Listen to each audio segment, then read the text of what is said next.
Wabarakatuh. Salam sejahtera, Rahayu Nusantaraku. Pada malam hari ini ada sebuah testimoni penting yang ini poin-poin yang membuktikan bahwa terjadi indoktrinasi yang berbahaya bagi kehidupan berbangsa dan bernegara yang nanti akan disampaikan oleh Kiai Ukit Hartosiswoyo. Beliau adalah Panglima Laskar Mataram Raya yang dulu adalah murid dan mantan muhyiddin dari Ba'alwi Habaib Yaman. Beliau nanti akan menyampaikan dan akan menguraikan dan mungkin akan kita ulas, kita pertajam terkait masalah-masalah poin-poin yang ini nanti dibacakan oleh beliau. Dan ini tidak sembarang orang punya data ini, tidak sembarang orang punya terkait mengenai masalah poin-poin ajaran di dalam Bani Alwi ini. Saya katakan bukan Alawi ya, karena Alawi kan keturunan Ali. Kalau Alwi kan nama burung di Hadramut. Nah, nama Ba'alwi. Oke, jangan keliru. Habib Ba'alwi imigran Yaman, keturunan Yahudi Askenazi. Monggo, Gus Kiai Ukit. Assalamualaikum warahmatullahi wabarakatuh.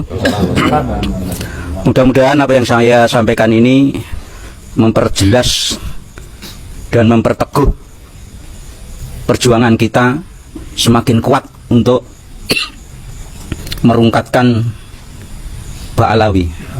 Karena saya mendapatkan doktrin-doktrin ini dari guru saya dulu, dan ini isinya bagaimana untuk menjadi seorang Alawiyin sejati itu di sini nih. Jadi Alawiyin itu harus bagaimana, semua tertulis di sini. Dan bagi kita yang orang Nusantara mungkin mendengarnya jealous, karena di sini ada hal-hal yang krusial.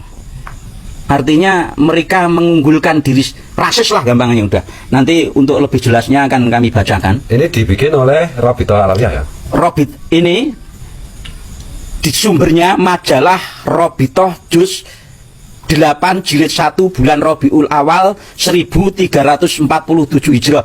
Dan ini resmi dari Robitoh Alawiyah. Dan kalimat-kalimat ini penyusunnya adalah Al-Alamah As-Sayyid Alwi bin Thohir Al-Hadad. Alamah ya? Al-Alamah. Ini pendiri Robitoh, pendiri RA kan? Ya. Iya. Ya. Alamah kok rasis? Nggak tahu kenapa Alamah apa? Alaman. Alamah. Dan bukan Alawiyin. Iya, Alami. Saya hanya kutip beberapa poin yang menunjukkan bagaimana mereka itu jumawa. Tidak saya bacakan keseluruhannya. Ini di poin ketiga. Ini mulai dari satu aja. Berhimpunnya kaum Alawiyin merupakan kasih sayang dari Allah yang Maha Penyayang. Jadi mereka itu mengklaim dirinya orang yang paling disayang oleh Allah. Itu. Yang kedua, seorang Alawi yang hakiki merupakan ruh dalam keseluruhannya.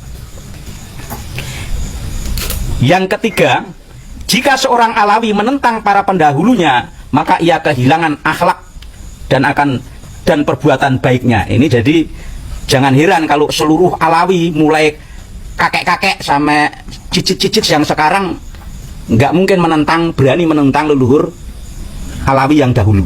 Entah benar entah salah. Entah benar entah salah, tidak boleh menentang. Gitu. Ini karena doktrinnya sudah seperti itu. Saya lanjutkan.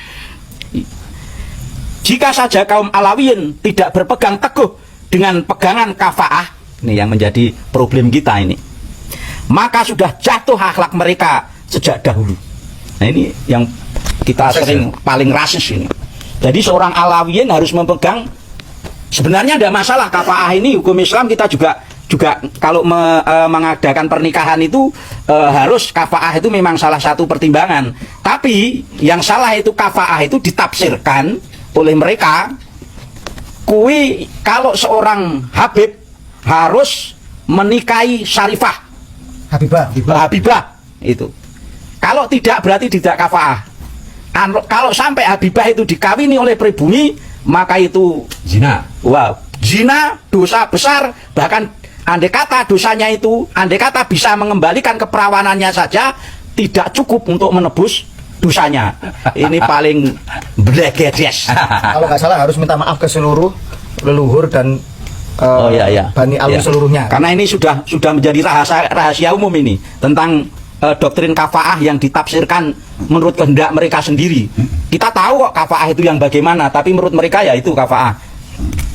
Terus selanjutnya yang saya poin yang ke-10, kekayaan kaum Alawiyin di Jawa akan kembali menjadi kemiskinan yang parah dan bercerai-berai selama mereka tidak memelihara pagar agama dan tolong menolong di antara Alawiyin. Ini.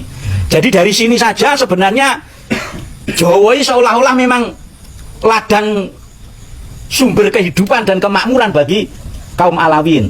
Ini sampai dituangkan di dalam doktrin ajaran di antara Alawiyin sendiri. Dan menolong bukan untuk seluruh umat muslim Iya. atau tapi Khusus Alawiyin. Jadi Alawiyin for Alawiyin kan gitu. Jadi Ini mafia kayak saya jadi teringat The Godfather itu. Dan Vito Corleone. Oh iya. Jadi pokoknya yang ditolong itu keluarganya. Dan Iya. saya juga ingat ajaran sekte Yahudi kuno dulu. Iya. Jadi bahwa selain ras mereka itu boleh diapa-apain, tapi dalam satu ras harus kerjasama, harus kompak. iya, iya. Ini sama DNA Bani Alwi ini dengan Al Capone Oh sama. iya, Bentuknya dan, sama. iya, dan Vito Corleone itu kan inspirasinya Al Sama Capone. nggih, Oke. Yahudi. Jadi hasil kerja mereka di Jawa, mengeruk kekayaan orang Jawa, itu kalau tidak dimanfaatkan untuk saling menolong di antara mereka, maka oleh kata mereka tidak ada keberkahannya. Nah, pokoknya wong Jawa ibu kebagian apa nih? Iya. Bagian dihapusi. Ya, oke. Ini yang ke-12 nih. Ini wah ini benar-benar sangat-sangat melecehkan saya sebagai orang dusun ini. Gimana? Jika seorang Alawi bercampur dengan orang dusun, Wis. ia akan menjadi beku dan membatu. Wah. Dan jika ia terlalu bercampur dengan orang-orang umum, Wis.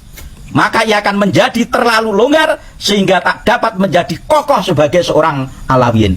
Gendeng gak ini? Gendeng. Ya, sombong ya. Sombong.